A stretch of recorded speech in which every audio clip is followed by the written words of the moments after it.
looking at the value of Xlookup as opposed to VLOOKUP. If I look at my first sheet here, I have an inventory of products with their names, categories, suppliers, etc., stock levels. I'm now going to render the data here as I would normally with VLOOKUP, but firstly, let's create some data validation.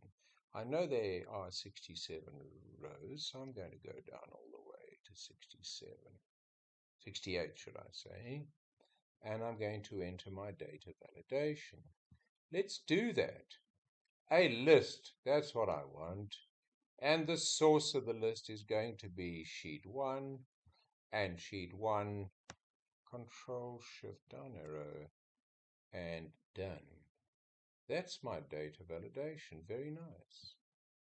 But now here comes the Xlookup function, equals Xlookup, open brackets. Lookup value is clearly going to be A2, comma.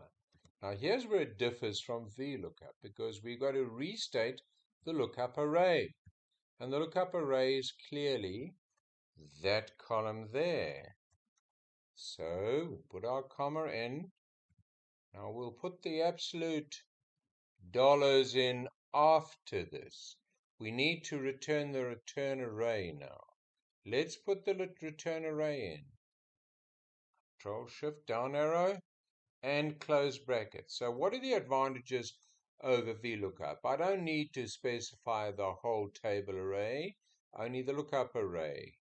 I don't need to specify false at the end. It by default will be an exact match. Let's just do function F4, or if you've got a desktop, just F4, function F4 to put the absolute values in there. So good. It does work, but we do have an issue which we'll fix in due course. Look, it works. But the thing is, we want to put if error in here. If error, open my brackets, and at the end, comma, quotes, close brackets. Nice. Now I'm going to take this, since it is an absolute value, I'm going to take it all the way to 68. And it will remain empty. Isn't that beautiful? Okay, because of the if error. Should I enter another value here? Let's do this. Okay, done. Let's now copy paste that there.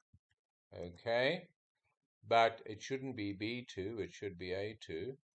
All right, I tried making that absolute before, and that turned out to be a disaster. It should be $A2 actually. Yes, indeed. But that's fine. We'll leave it as that. Okay. Now, if we go, and of course my return array should not be that.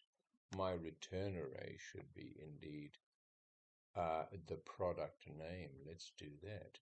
The product name would be, no, not the product name, the category. Control Shift down arrow and click that. There we go.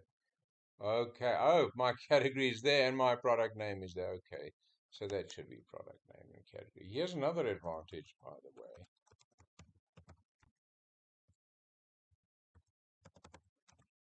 Here's another advantage. In Xlookup, you can go left or right in the original array. So you could Xlookup from there and go left or right.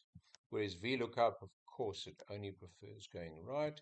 And it is also very fussy when it comes to these numbers. They have to be in some sort order. So that, of course, is a great advantage of Xlookup. Let's go down to 68. Okay. And that is, ladies and gentlemen, is the advantage of Xlookup. Let's try it again. Boom. 105, should we say. Done. Working like a dream.